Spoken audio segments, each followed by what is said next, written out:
Barkada sa Spear Cyber TV.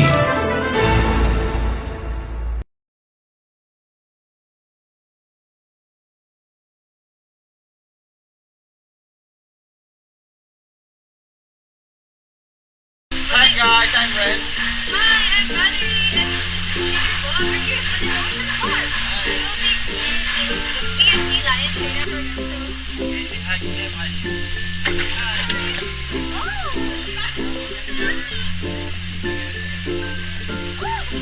what's a nice kiss? You should have one.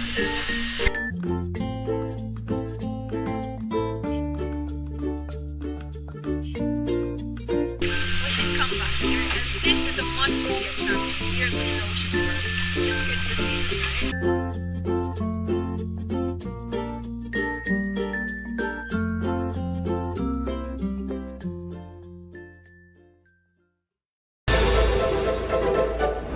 Ating tatalakay about sa COVID virus o sa coronavirus ay batiin muna natin yung ating mga tropa pips, yung ating mga dabarcast na laging nanonood at nakikinig sa programang Utol. So unahin na natin mga kaibigan, yung ating tambayang batch 85 na Elisa Esguera High School, sina Bossing Arnel, Amor, Marisa Cruz, Mineto Salito, Doji Dimla, Abner Libunao, Rodena, Isabel Luna, Lili Burgos, Sally Serapio, Romel de la Cruz, Jolly Cabigaw, Liz Lupisan, Winston Hilario, Nini Evangelista, Romel Reyes, Roger Yabillo, Joel Lapus, Nenita Labiano, Franco Octaviano, Odette Recio, Alma Gungon, G. Serrano, si Jen Cunanan, Kits Manjares, Arnel Estrada. Ngayon din si Maripi Torres, Rembert Silvestre, Alex Pascual, Maruja Cruz, Fernando Felix, Abet Santiago, Alvin Eugenio, Judy Sobrevilla, Joven Domingo, si Grace Lacson, Edgardo Ede Ocampo at Serbi Padlan. Good afternoon sa tambayang batch 85 ng Elisa Esguera High School sa Malabon City. At siyempre si Daniel Valdez, yung ating regular viewer po at listener ng Caloocan. Daniel, good afternoon. At siyempre yung ating mga tropa dyan sa Tugatog, si Nakagawad Sanidad at Pineda, Kagawad Nestor Rosita, Dina Quintos, Kagawad Gamayaw, at siyempre yung mga katropa din natin dyan, sina Kuya Danny at Demi Garcia, si Paring Sherwin, at si Ardi Montoya. Good afternoon. At siyempre, yung ating mga kakosa sa San Jose, si Police Colonel Orlando Castillo Jr., si Chief of Police ng San Jose del Monte City sa Bulacan. At siyempre, si Jaime Santos Pahayag, nandyan na rin po. At yung mga taga Santa Maria, si Paring Bayan Jogrades at Mimi Jogrades, yung mag-asawa at sa kanilang mga chikiting. At siyempre yung aking relative sa Bataan, si Tito Rick at anak niya si Al Santiago ng Urani Bataan Public Market. At siyempre ang aking tita Mel de Angeles sa Santiago Angeles na nakabase naman po sa Mabalacat, Pampanga. Ayan, good afternoon. At yung mga taga-PSTMO sa pangunguna ni retired Police Major Estelito Peñano, at siyang chief ng PSTMO Malabon City, at siyempre kanyang chief of operation na si Ferdy Soco, at lahat ng enforcer at maging mga staff na si Grace at si Daisy. At siyempre si Pari Rodel Biola ng CSU ng Malabon City. Ayan na po. Wala na tayo nakalimutan. Ang mga nakalimutan po medyo si Kagawad Jerry Aquino ng May Sino Malabo. Kagawad, sorry, good afternoon. At si Kagawad Ruben Malmoy Tinichao ko, si Kagawad Bengbeng ng Barangay Pulo, Valenzuela City. Ayan, sila si Paring Hiner Arriesgado, andyan din si Paring Enteng Diaz ng Barangay Tagalag, Valenzuela City. Bueno, magpapakilala naman po si Joshua para malaman nyo kung saan kayo himpilang nakikinig at nanood. Magbabalik po kami mga kaibigan.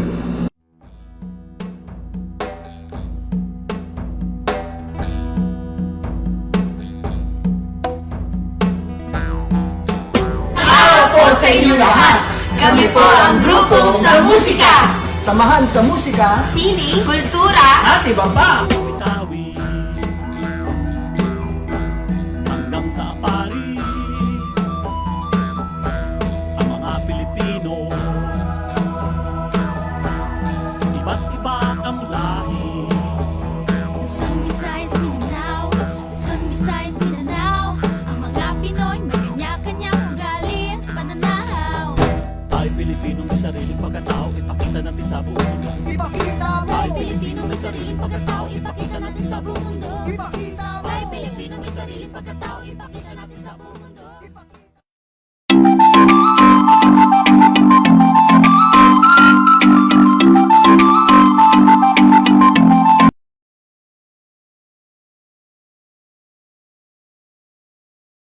Hi guys, I'm Renz. Hi, I'm Valerie, and we're here for the Ocean Park. We'll be experiencing the PSD lion trainer program. Say hi to them, hi.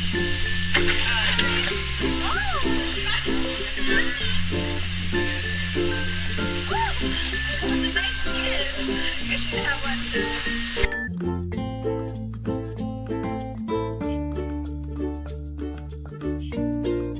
We should come back here. And this is a must-see attraction here in the Ocean Park. It's Christmas season, right?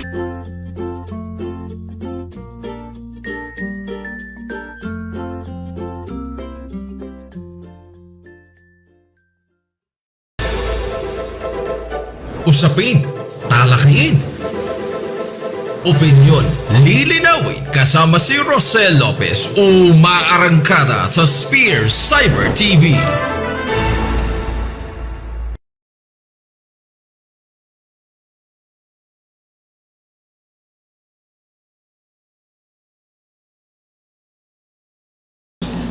Okay mga kaibigan, good afternoon po. Welcome po sa Tuesday edition ng programang Utol, Usapin, Talakayin, Opinyon, lilinawin dito lang sa Spear Cyber TV. At syempre ako pa rin ang inyong magiging kasama ngayon, Rosel Lopez, ang inyong magiging kakwentuhan, kauntahan, kajaming, katropa pips. At syempre sa technical side, si Joshua Mendoza pa rin po ang ating kasama, ang simpatiko na si Joshua Mendoza. Well mga kaibigan, bago tayo magpatuloy at pag-usapan yung ating tatalakayin about sa COVID virus o sa coronavirus, ay batiin muna natin yung ating mga tropa pips, yung ating mga dabarcast na laging nanonood at nakikinig sa programang Utol. So unahin na natin mga kaibigan yung ating tambayang batch 85 na Elisa Esguera High School, sina Bossing Arnel, Amor, Marisa Cruz, Mileto Salito, Doji Dimla, Abner Libunao, Rodena, Isabel Luna, Lili Burgos, Sally Serapio, Romel de la Cruz, Jolly Cabigaw, Liz Lupisan, Winston Hilario, Nini Evangelista, Romel Reyes, Roger Abilio, Joel Lapus, Nenita Labiano, Franco Octaviano, Odette Recio, Alma Gungon, G. Serrano, si Jen Cunanan, Kits Manjares, Arnel Estrada.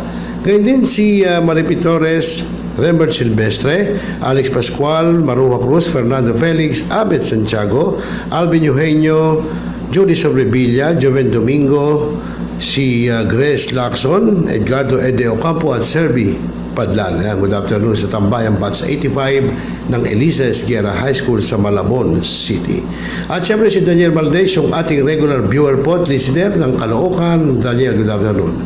At siyempre yung ating mga tropa dyan sa Tugatog, si Nakagawad Sanidad at Pineda, Kagawad Nestor Rosita, Dina Quintos, Kagawad Gamayaw, at siyempre yung mga katropa din natin dyan, sina Kuya Danny at Demi Garcia, si Paring Sherwin, at si Ardi Montoya. Good afternoon. At siyempre, yung ating mga kakosa sa San Jose, si Police Colonel Orlando Castil Jr., si Chief of Police ng San Jose del Monte City sa Bulacan. At siyempre, si Jaime Santos Pahayag, nandyan na rin po. At yung mga taga Santa Maria, si Paring Bayan Jogrades at Mimi Jogrades, yung mag-asawa at sa kanilang mga chikiting. At siyempre yung aking relative sa Bataan, si Tito Rick at anak niya si Al Santiago ng Urani Bataan Public Market. At siyempre ang aking tita Mel de Angeles sa Santiago Angeles na nakabase naman po sa Mabalacat, Pampanga. Ayan, good afternoon. At yung mga taga-PSTMO sa pangunguna ni retired Police Major Estelito Peñano, at siyang chief ng PSTMO Malabon City, at siyempre kanyang chief of operation na si Ferdy Soco, at lahat ng enforcer at maging mga staff na si Grace at si Daisy. At siyempre si Paring Rodel Biola ng CSU ng Malabon City. Ayan na po, wala na tayo nakalimutan. Ang mga nakalimutan po medyo Si Kagawad Jerry Aquino ng May Silo Malabo. Kagawad, sorry, good afternoon. At si Kagawad Ruben Malmoy Tinitsao ko, si Kagawad Bengbeng ng Barangay Pulo, Valenzuela City. Ayan, sila si paring Hiner Arriesgado, andyan din si paring Enteng Diaz ng Barangay Tagalag, Valenzuela City. Bueno, magpapakilala naman po si Joshua para malaman nyo kung saan kayo himpilang nakikinig at nanood. Magbabalik po kami mga kaibigan.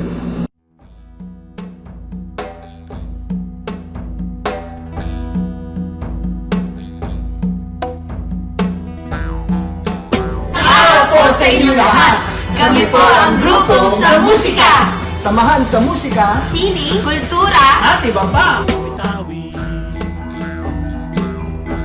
hanggang sa apari, ang mga Pilipino, iba't iba ang lahi. Luzon, Visayas, Mindanao, Luzon, Visayas, Mindanao. Ang mga Pinoy may kanya-kanyang ugali at pananaw. Tayo Pilipino may sariling pagkatao, ipakita natin sa buong mundo. Tayo Pilipino may sariling pagkatao, ipakita natin sa buong mundo. Tayo Pilipino may sariling pagkatao, ipakita natin sa buong mundo.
Nagbabasa ka pa ba ng dyaryo? Nakikinig ka pa rin ng radyo? Hindi na uso yan. Everything now is online. So, follow us. Like, watch, and share. Mga OFWs, narito na ang Spear Cyber TV worldwide. Napapanood kahit anong oras.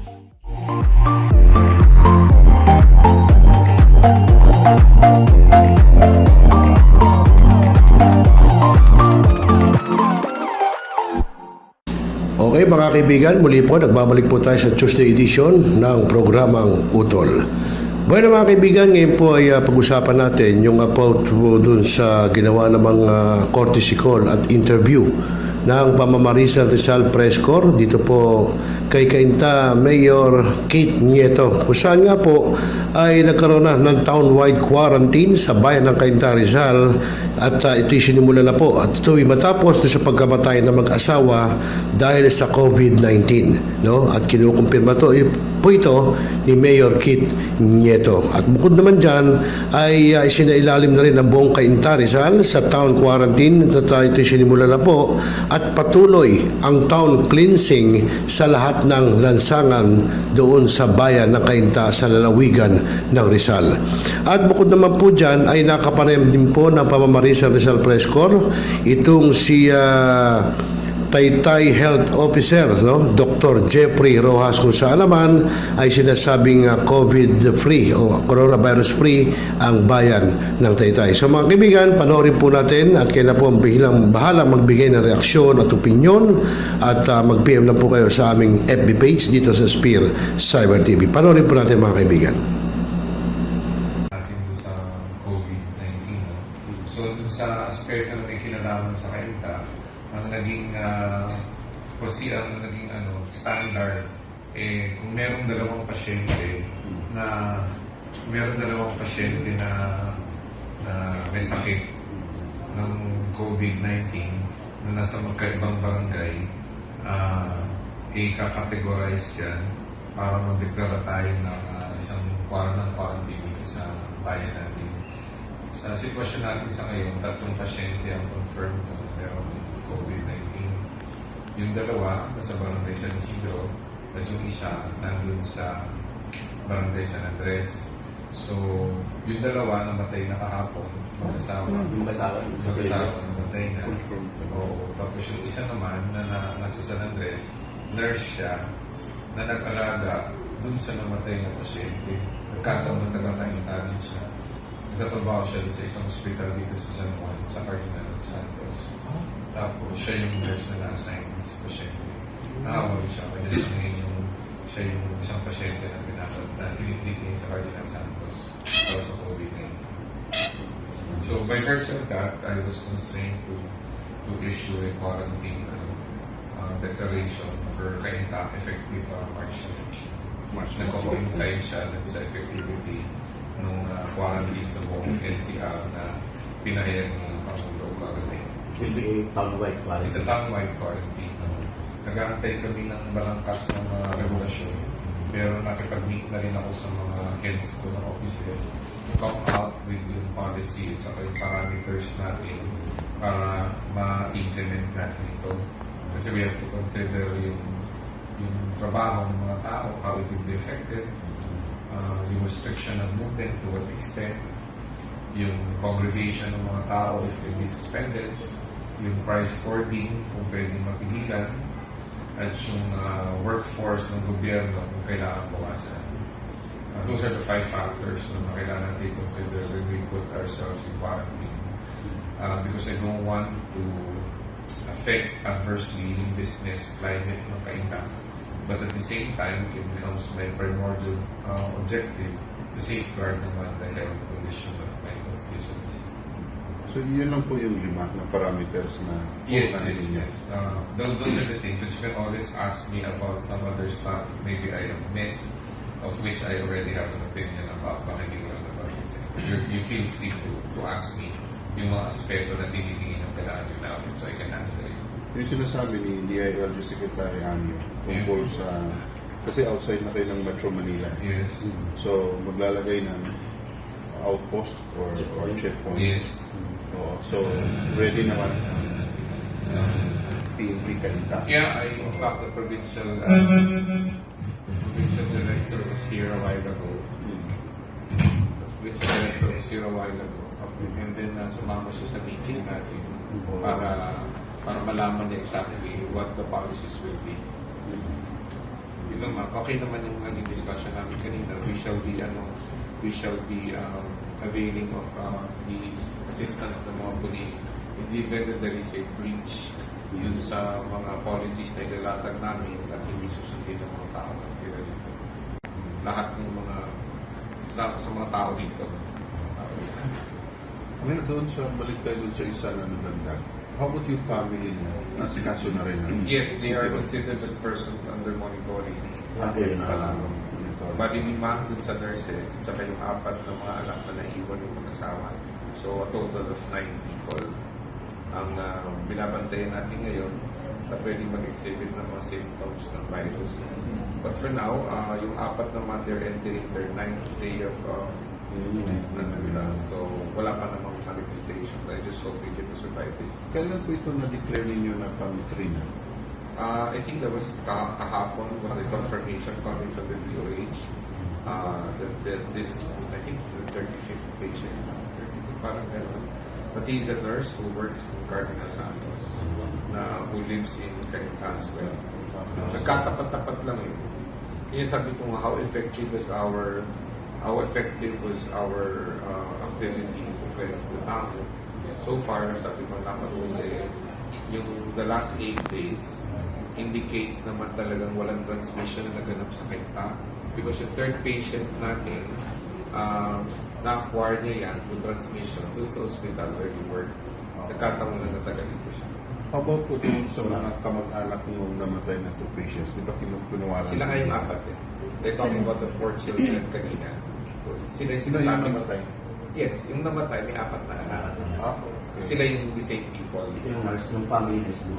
Okay. Yung nurse, 5 ang kamag-anak. Yung namatay na couple, 4 ang anak. So, Yung 4 na anak, wala naman pala pinapakita sa kapas. Yung 5 dito, pinapantayan natin. Isa dun sa 5, nagda-dialysis. So, hindi natin siya pinalalabas ngayon. Kukuha tayo ng dialysis machine na upahan natin para mag-dialysis siya dun sa bahay para makontain lang yung pag-spread. Kasi kung lalabas siya at mag-manifest siya ng virus, it becomes doubly harmful kasi tatamaan lahat yung mga ibang kapwa-pasyente niya na nag-undergo ng dialysis treatment. Ngayon, pagka sinabi bang quarantine, yung pamilya hindi na pwede lumabas. So you're talking about which quarantine? Is it a quarantine sa bahay o quarantine townwide? No, sa family. Yes. Hindi ba they pwede lumabas? They will be under strict. And how about their daily needs? It will be sustained by the government. We will provide for the subsidies in the meantime. Yung dalawa bang namatay, ito ba ay dito ililibing sa cainta? They are Muslims, so they've already been buried. On the same day that they died, I think before the sun sets, I think that's the custom. That they should be buried before the sun sets. Groceries. And that's why we have a team now, isang 3 departments ko, minurge ko, para magtumayo sa mga grocery, kausapin ng mga store owners, magkaroon tayo ng purchase ceiling. In other words, yung limitation of a number of items one can purchase, just so to allow lahat ng ibang mga consumers or clients to also make their own purchases. No?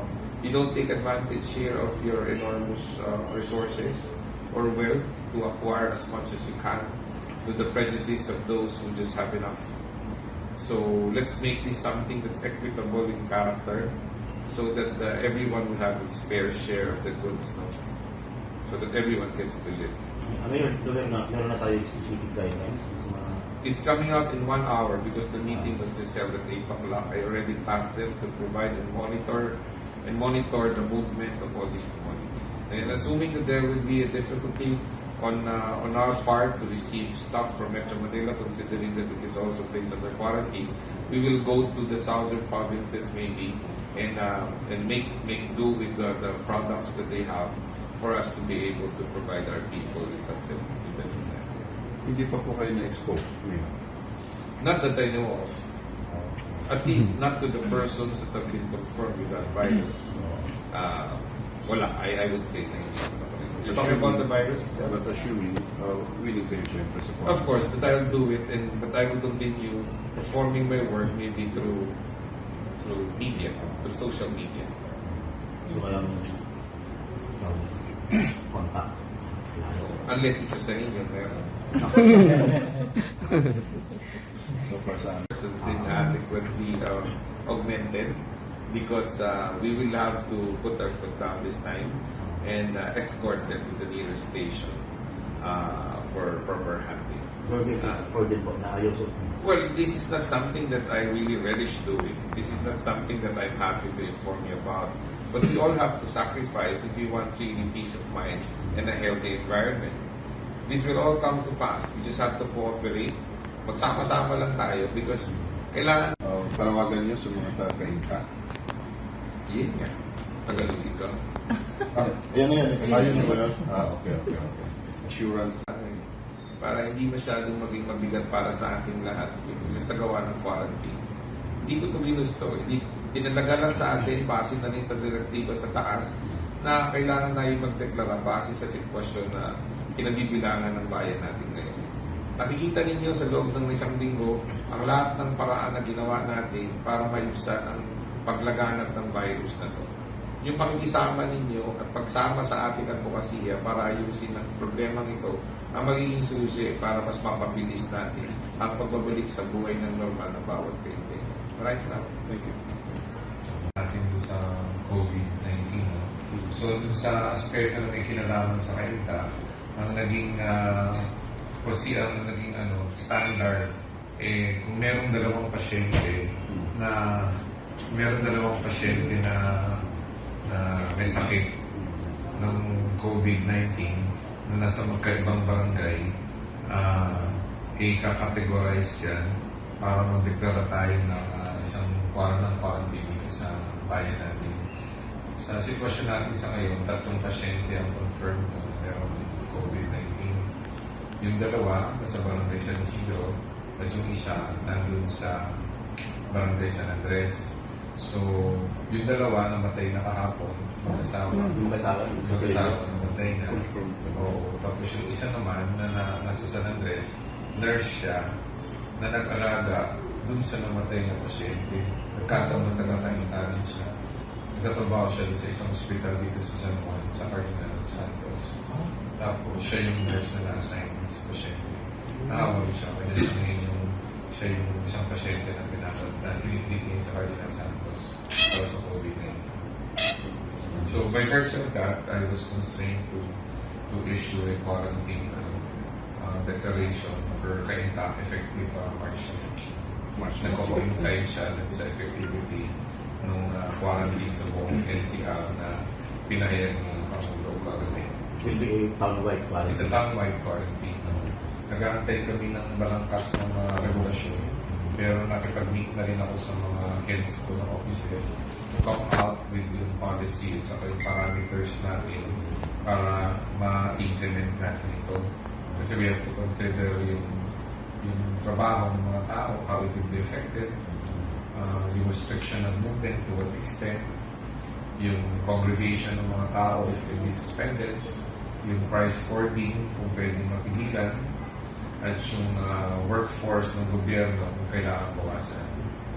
Those are the 5 factors na kailangan natin consider when we put ourselves in quarantine. Because I don't want to affect adversely yung business climate ng kainta. But at the same time, it becomes my primordial objective to safeguard naman the health condition of my constituency. So yun lang po yung 5 na parameters na Yes. Those are the things. But you can always ask me about some other stuff maybe I have missed, of which I already have an opinion about. Baka hindi ko lang nabanggit. You feel free to ask me yung mga aspeto na tinitingin ng kailangan nyo namin so I can answer you. yung sinasabi ni DILG Secretary Amio tungkol sa kasi outside na kayo ng Metro Manila. Yes. So maglalagay ng outpost or checkpoint. Yes. So ready naman PNP Cainta. Yeah, in fact, the provincial director was here a while ago. And then sumama siya sa meeting natin para malaman niya exactly what the policies will be.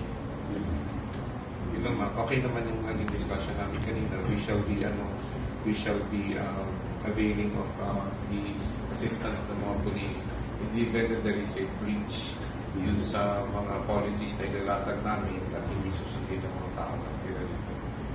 Lahat ng mga sa mga tao dito. Ngayon doon balik tayo doon sa isa na nagdandag. How about yung family niya? Nasa kaso na rin. Yes, they are considered as persons under monitoring. Okay, Bali 5 dun sa nurses, tsaka yung 4 na mga anak na naiwan yung mag-asawa. So a total of 9 people ang binabantayan natin ngayon na pwedeng mag-exhibit ng mga symptoms ng virus. But for now, yung 4 naman, they're entering their 9th day of so wala pa namang manifestation. I just hope we get to survive this. Kailan po ito na-declare ninyo na pang-3 na? I think there was kahapon was a confirmation coming from the DOH that this, I think, is the 35th patient. Parang meron. But he is a nurse who works in Cardinal Santos, who lives in Cainta as well. Nagkatapat-tapat lang yun. Kaya sabi ko nga, how effective is our how effective was our ability to cleanse the town. So far, sabi ko naman yung the last 8 days indicates naman talagang walang transmission na naganap sa cainta.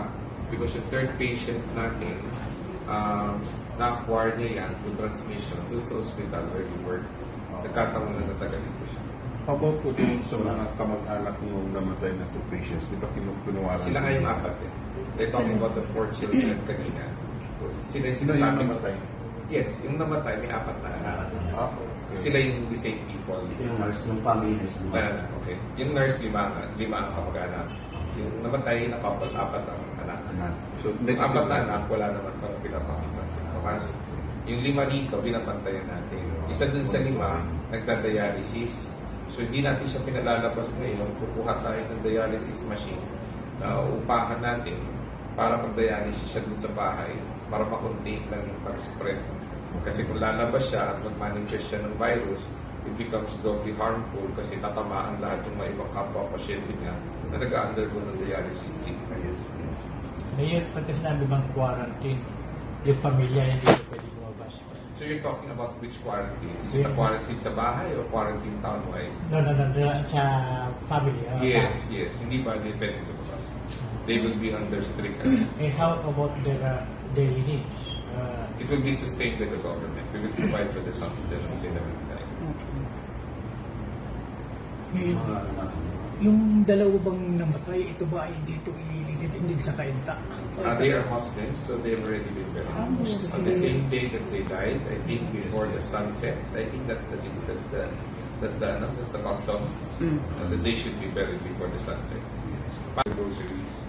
And that's why we have a team now, isang 3 departments ko, minurge ko, para tumayo sa mga grocery, kausapin ng mga store owners, magkaroon tayo ng purchase ceiling.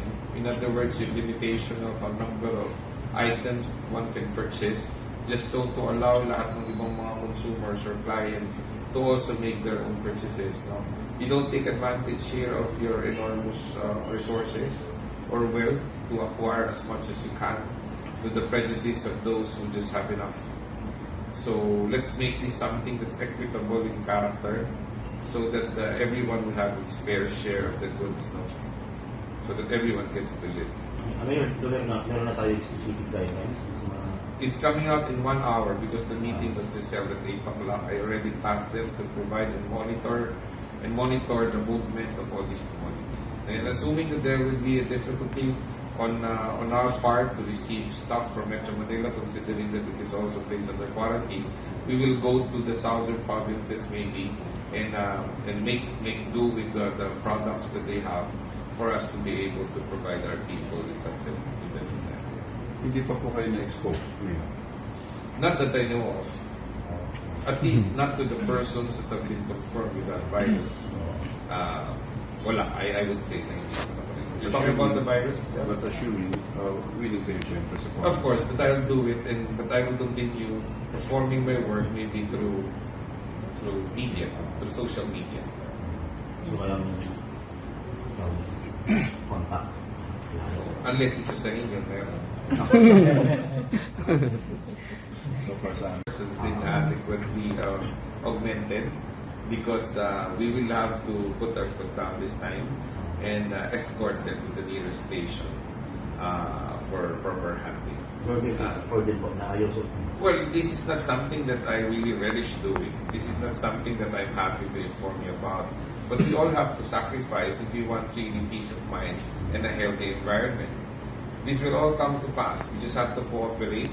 Magsama-sama lang tayo because kailangan... Panawagan niyo sa mga taga-cainta. Yun nga. Tagalog ikaw. Yan. Ayun ba yun? Okay. Assurance. Para hindi masyadong maging mabigat para sa ating lahat yung pagsasagawa ng quarantine. Hindi ko ito ginusto. Tinalaga lang sa atin, base na rin sa direktiba sa taas, na kailangan na yung magdeklara base sa sitwasyon na kinabibilangan ng bayan natin ngayon. Nakikita ninyo sa loob ng 1 linggo ang lahat ng paraan na ginawa natin para maibsan ang paglaganap ng virus na to. yung pakikisama ninyo at pagsama sa ating advokasya para ayusin ang problemang ito ang magiging susi para mas mapabilis natin ang pagbabalik sa buhay ng normal na bawat taytay. Maraming salamat. Thank you. Doc, may na-mention sa amin dito sa Taytay na meron na daw, ay anong tawag doon, suspect or baka meron na dalawa na confirm. Kaya gusto namin i-verify sa inyo. Actually, gusto ko pong liwanagin lahat ng issues for Taytay. As of present time, March 13, ngayon po 3 p.m., the municipality of Taytay has 0 COVID cases. Okay? Kung tinatanong po ng mga tao kung may persons under monitoring and persons under investigation ang Taytay, meron pong persons under monitoring and persons under investigation, pero all of them are labeled negative and cleared of COVID. Nag-underwent po ito ng home quarantine sa kanilang mga bahay, and monitored po ito ng Municipal Health Office na sa amin po lahat ng documents.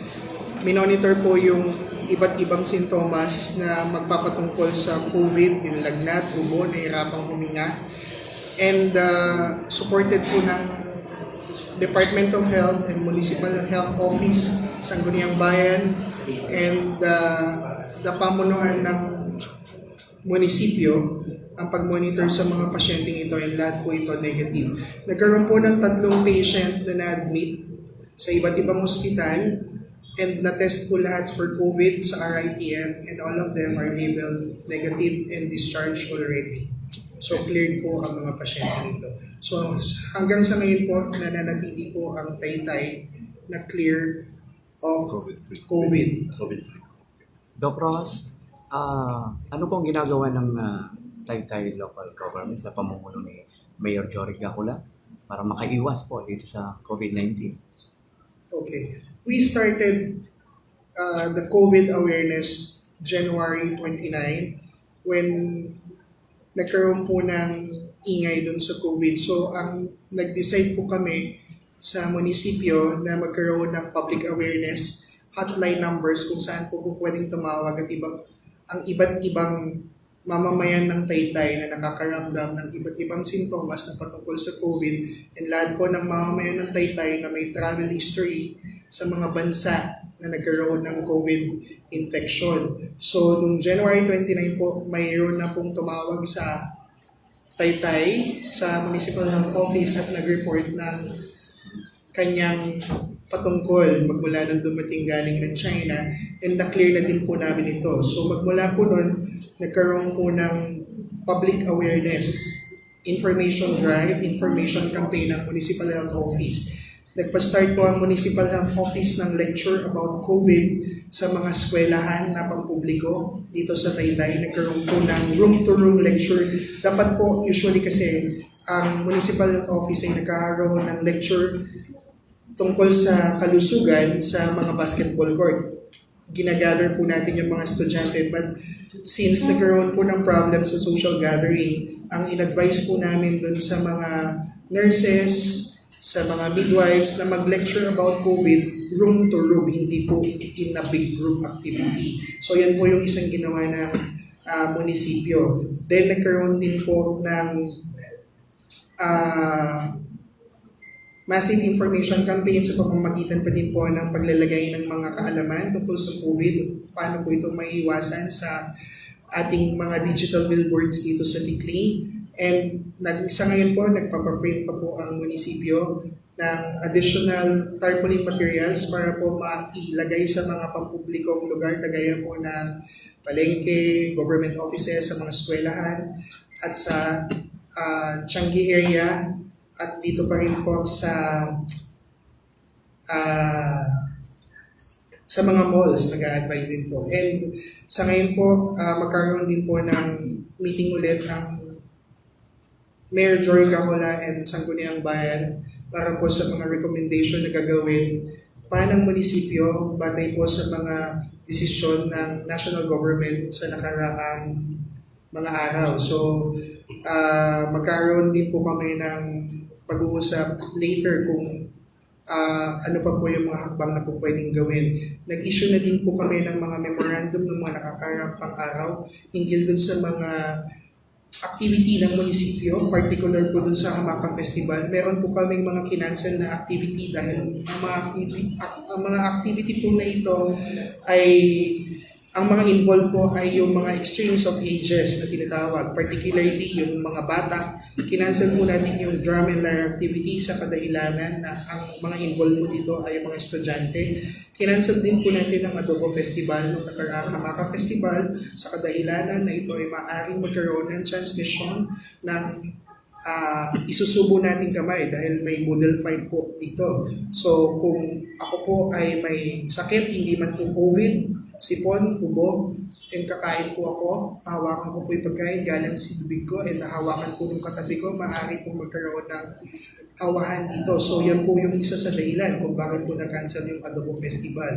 Nag-release din po kami ng office memo from the Municipal Health Office na ina-advise po namin lahat ng group activities ng eskwelahan, kasama po ang mga activities ng munisipyo ng Taytay.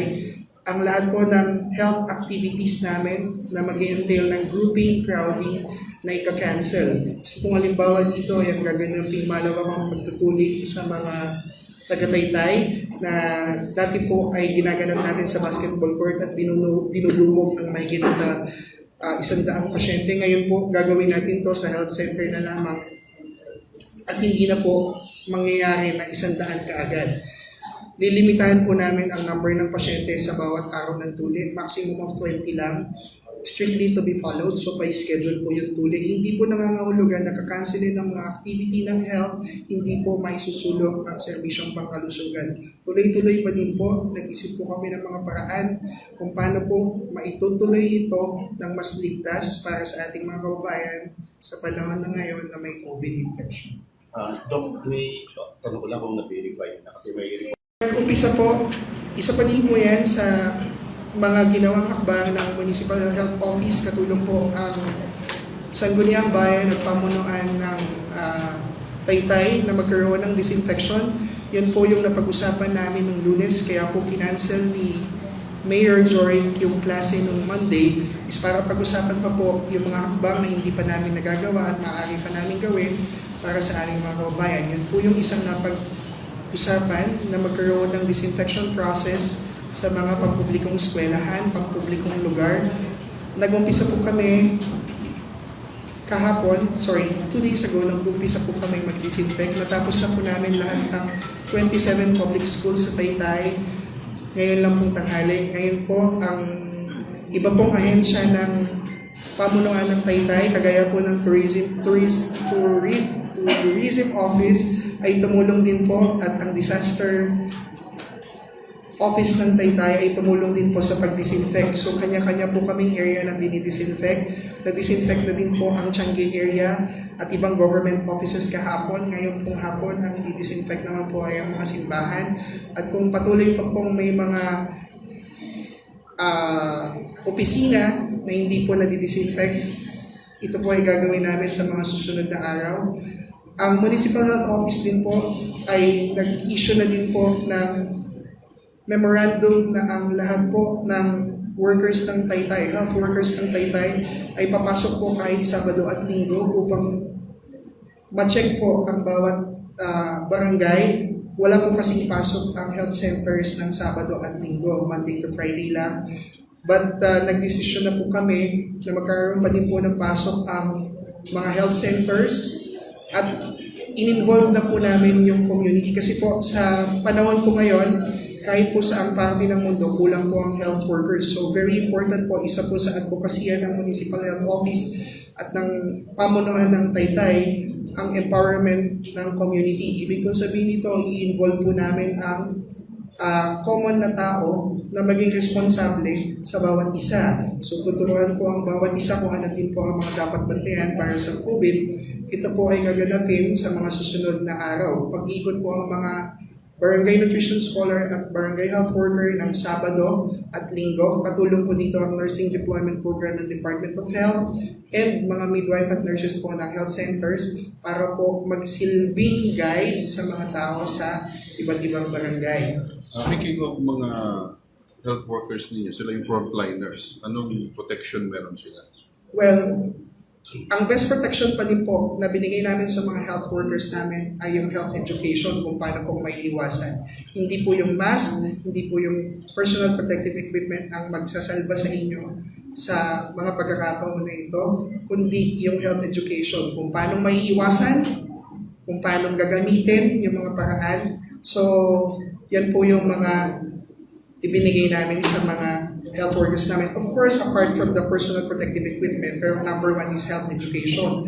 So, since wala na din po kaming mabiling mask, wala na din po kaming mabiling mga alcohols, nag-iisip pa din po ang pamunuan ng Taytay kung paano magbibigay ng alternatibo sa mga ito.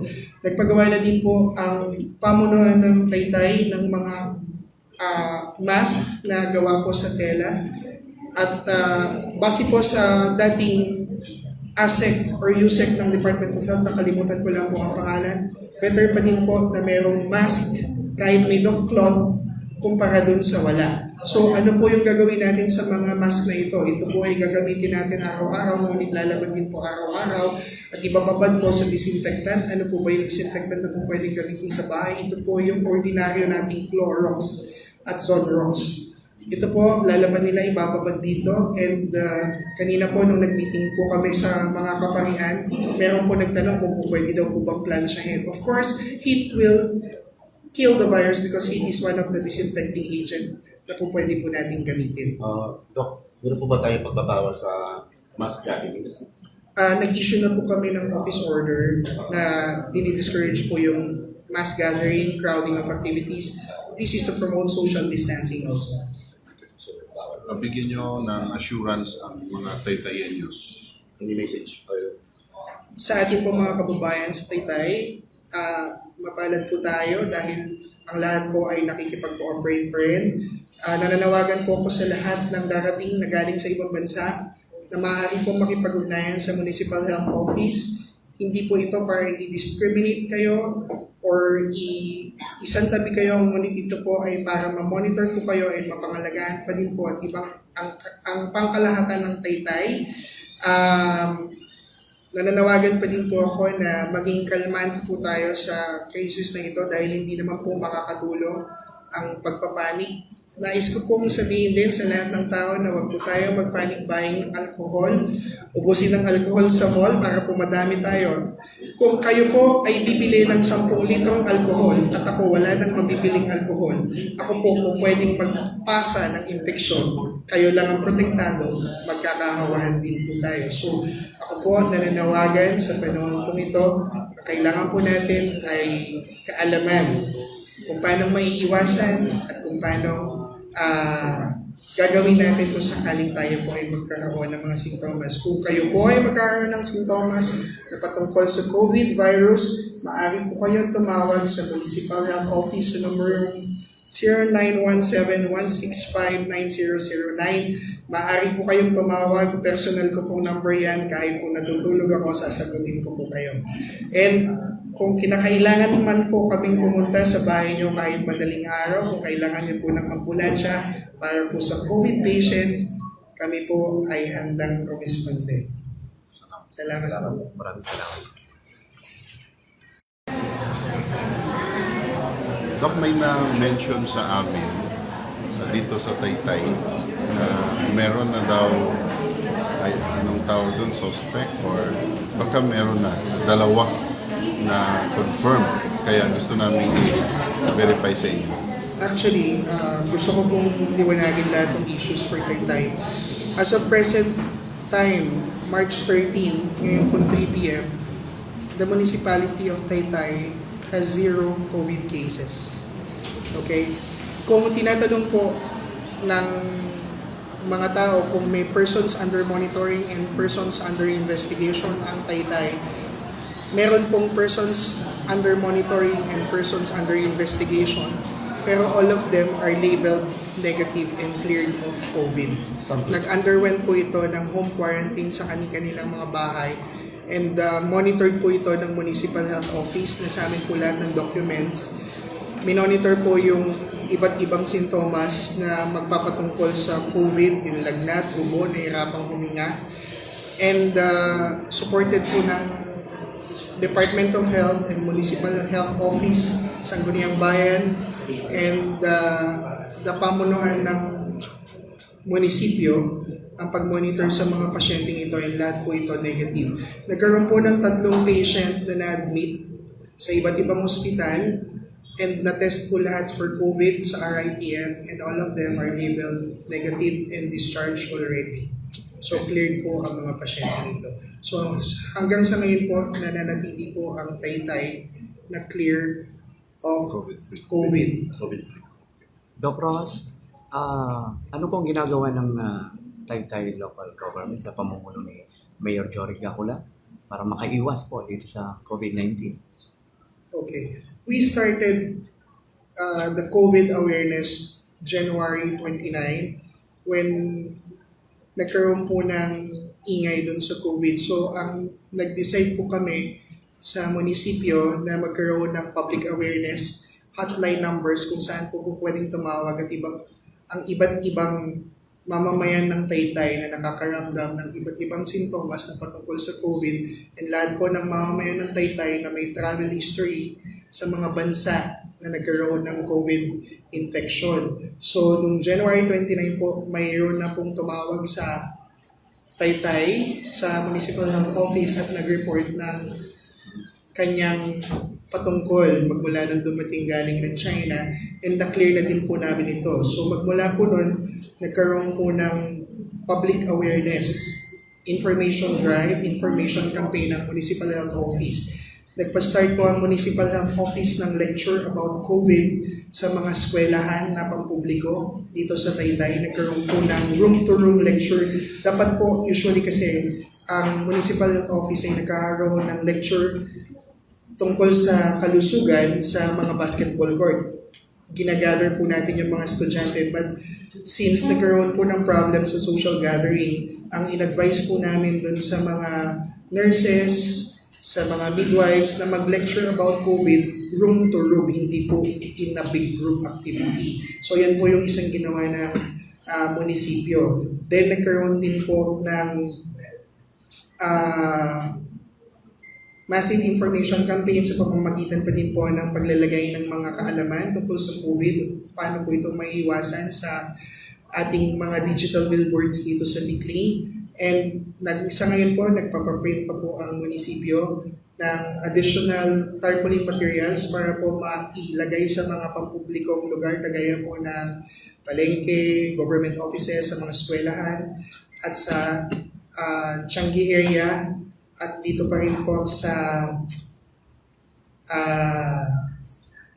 mga malls, nag-a-advise din po. And sa ngayon po, magkaroon din po ng meeting ulit ang Mayor Jory Gacula and Sangguniang Bayan para po sa mga recommendation na gagawin pa ng munisipyo batay po sa mga desisyon ng national government sa nakaraang mga araw. So, magkaroon din po kami ng pag-uusap later kung ano pa po yung mga hakbang na po pwedeng gawin. Nag-issue na din po kami ng mga memorandum ng mga nakakaraang araw hinggil dun sa mga activity ng munisipyo, particular po dun sa Hamaka Festival. Meron po kaming mga kinansel na activity dahil ang mga activity po na ito ay ang mga involved po ay yung mga extremes of ages na tinatawag, particularly yung mga bata. Kinansel po natin yung drum and lyre activity sa kadahilanan na ang mga involved po dito ay yung mga estudyante. Kinansel din po natin ang Adobo Festival noong nakaraang Hamaka Festival sa kadahilanan na ito ay maaaring magkaroon ng transmission ng isusubo natin kamay dahil may model 5 po dito. So kung ako po ay may sakit, hindi man po COVID, sipon, ubo, and kakain po ako, hawakan ko po yung pagkain galing sa bibig ko, and nahawakan po yung katabi ko, maaari po magkaroon ng hawahan dito. So yan po yung isa sa dahilan kung bakit po na-cancel yung Adobo Festival. Nag-release din po kami ng office memo from the Municipal Health Office na ina-advise po namin lahat ng group activities ng eskwelahan, kasama po ang mga activities ng munisipyo ng Taytay, ang lahat po ng health activities namin na mag-entail ng grouping, crowding, na ika-cancel. So kung halimbawa dito ay ang gaganaping malawakang pagtutuli sa mga taga-taytay na dati po ay ginaganap natin sa basketball court at dinudumog ng mahigit na 100 pasyente. Ngayon po gagawin natin to sa health center na lamang at hindi na po mangyayari na 100 kaagad. Lilimitahan po namin ang number ng pasyente sa bawat araw ng tuli. Maximum of 20 lang. Strictly to be followed. So by schedule po yung tuli. Hindi po nangangahulugan na kakansilin ng mga activity ng health. Hindi po maisusulong ang serbisyong pangkalusugan. Tuloy-tuloy pa din po. Nag-isip po kami ng mga paraan kung paano po maitutuloy ito ng mas ligtas para sa ating mga kababayan sa panahon na ngayon na may COVID infection. Doc, may tanong ko lang kung na-verify na kasi may Umpisa po, isa pa din po yan sa mga ginawang hakbang ng Municipal Health Office, katulong po ang Sangguniang Bayan at pamunuan ng Taytay na magkaroon ng disinfection. Yan po yung napag-usapan namin nung Lunes, kaya po kinancel ni Mayor Jory yung klase nung Monday is para pag-usapan pa po yung mga hakbang na hindi pa namin nagagawa at maaari pa namin gawin para sa aming mga kababayan. Yun po yung isang usapan na magkaroon ng disinfection process sa mga pampublikong eskwelahan, pampublikong lugar. Nag-umpisa po kami kahapon, 2 days ago, nag-umpisa po kami mag-disinfect. Natapos na po namin lahat ng 27 public schools sa Taytay. Ngayon lang pong tanghali. Ngayon po, ang iba pong ahensya ng pamunuan ng Taytay, kagaya po ng Tourism Office, ay tumulong din po at ang Disaster Office ng Taytay ay tumulong din po sa pag-disinfect. So kanya-kanya po kaming area na dinidisinfect. Na-disinfect na din po ang Changi area at ibang government offices kahapon. Ngayon pong hapon, ang i-disinfect naman po ay ang mga simbahan. At kung patuloy pa pong may mga opisina na hindi po nadidisinfect, ito po ay gagawin namin sa mga susunod na araw. Ang Municipal Health Office din po ay nag-issue na din po ng memorandum na ang lahat po ng workers ng Taytay, health workers ng Taytay, ay papasok po kahit Sabado at Linggo upang ma-check po ang bawat barangay. Wala po kasing pasok ang health centers ng Sabado at Linggo, Monday to Friday lang. But nagdesisyon na po kami na magkaroon pa din po ng pasok ang mga health centers at in-involve na po namin yung community. Kasi po sa panahon po ngayon, kahit po sa ang parte ng mundo, kulang po ang health workers. So very important po, isa po sa advokasya ng Municipal Health Office at ng pamunuan ng Taytay, ang empowerment ng community. Ibig kong sabihin nito, i-involve po namin ang common na tao na maging responsable sa bawat isa. So tuturuan po ang bawat isa kung ano din po ang mga dapat bantayan para sa COVID.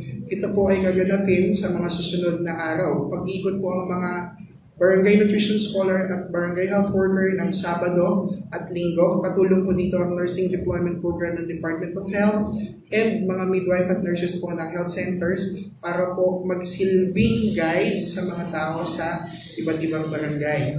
Speaking of mga health workers ninyo, sila yung frontliners. Anong protection meron sila? Well, ang best protection pa din po na binigay namin sa mga health workers namin ay yung health education kung paano pong may iwasan. Hindi po yung mask, hindi po yung personal protective equipment ang magsasalba sa inyo sa mga pagkakataon na ito, kundi yung health education kung paano may iwasan, kung paano gagamitin yung mga paraan. So, yan po yung mga ibinigay namin sa mga health workers namin. Of course, apart from the personal protective equipment, pero number one is health education. So, since wala na din po kaming mabiling mask, wala na din po kaming mabiling mga alcohols, nag-iisip pa din po ang pamunuan ng Taytay kung paano magbibigay ng alternatibo sa mga ito. Nagpagawa na din po ang pamunuan ng Taytay ng mga mask na gawa po sa tela. At base po sa dating ASEC or USEC ng Department of Health, nakalimutan ko lang po ang pangalan, better pa din po na merong mask kahit made of cloth kumpara dun sa wala. So ano po yung gagawin natin sa mga mask na ito? Ito po ay gagamitin natin araw-araw, ngunit lalaban din po araw-araw at ibababad po sa disinfectant. Ano po ba yung disinfectant na po pwedeng gamitin sa bahay? Ito po yung ordinaryo nating Clorox at Zonrox. Ito po, lalaban nila, ibababad dito. And kanina po nung nag-meeting po kami sa mga kaparihan, meron po nagtanong kung po pwede daw po bang plansyahin. Of course, heat will kill the virus because heat is one of the disinfecting agent na po pwede po natin gamitin. Dok, meron po ba tayo pagbabawal sa mass gatherings? Nag-issue na po kami ng office order na dinidiscourage po yung mass gathering, crowding of activities. This is to promote social distancing also. Bigyan nyo ng assurance ang mga taytayenyos. Any message? Sa ating po mga kababayan sa Taytay, mapalad po tayo dahil ang lahat po ay nakikipag-cooperate pa rin. Nananawagan po ako sa lahat ng darating na galing sa ibang bansa na maaari po makipag-ugnayan sa Municipal Health Office. Hindi po ito para i-discriminate kayo or isantabi kayo, ngunit ito po ay para ma-monitor po kayo at mapangalagaan pa din po at ang pangkalahatan ng Taytay. Nananawagan pa din po ako na maging kalmante po tayo sa crisis na ito dahil hindi naman po makakatulong ang pagpapanik. Nais ko pong sabihin din sa lahat ng tao na huwag po tayo mag-panic buying ng alcohol. Ubusin ng alcohol sa mall para po madami tayo. Kung kayo po ay bibili ng 10 litrong alcohol at ako wala nang mabibiling alcohol, ako po pwedeng magpasa ng infeksyon. Kayo lang ang protektado, magkakahawahan din po tayo. So ako po nananawagan sa panahon po ito, kailangan po natin ay kaalaman kung paano maiiwasan at kung paano gagawin natin kung sakaling tayo po ay magkaroon ng mga sintomas. Kung kayo po ay magkaroon ng sintomas na patungkol sa COVID virus, maaari po kayong tumawag sa Municipal Health Office sa number 0917-165-9009. Maaari po kayong tumawag, personal ko pong number yan, kahit po natutulog ako, sasagutin ko po kayo. And kung kinakailangan naman po kaming pumunta sa bahay nyo kahit madaling araw, kung kailangan nyo po ng ambulansya para po sa COVID patients, kami po ay handang rumisponde. Salamat po. Maraming salamat. Okay, so bueno yan mga kaibigan, napanood niyo po at talaga namang kahit saan po talaga, no? At nagkaroon na nga po ng problema itong ating kinakaharap ngayon. Kaya nga nagkaroon na po ng mga yung mga kalansangan hindi na po pwedeng daanan, mga lockdown po katulad ng galing ng probinsya pupunta rito, at kung galing ka naman ng Metro Manila ay hindi ka rin basta po pwedeng pumunta ng probinsya. Bueno mga kaibigan, magbabalik po ulit ang programang Utol sa araw po ng bukas, araw ng Miyerkules, para sa Wednesday edition ng programang Utol. Muli po ako inyong naging kasama, kaibigan Rosel Lopez, at nakasama natin sa technical side si Joshua Mendoza. Magandang hapon Pilipinas, hasta la vista. Mga OFWs, gusto nyo bang manibang at makibalita sa mga nangyayari sa Pilipinas? Samahan si Tita Lu Medina. Sama-sama nating pag-usapan ang inyong mga karanasan abroad. Basta ikaw, OFW ang pinalito. Hello Philippines, hello world, dito sa Spears Cyber TV.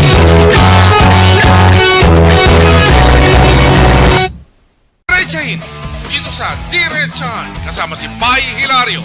Alas 10 hanggang alas 11 ng umaga, dito lang sa Spear Cyber TV.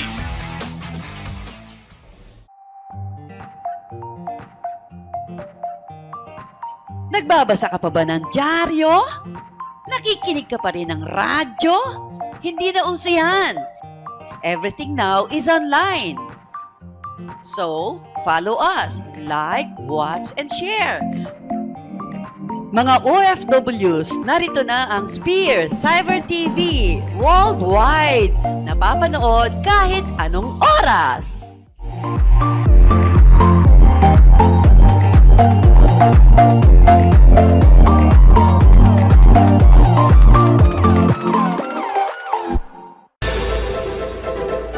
Usapin, talakayin, opinyon, lilinawin kasama si Rosel Lopez o Maarangkada sa Spear Cyber TV.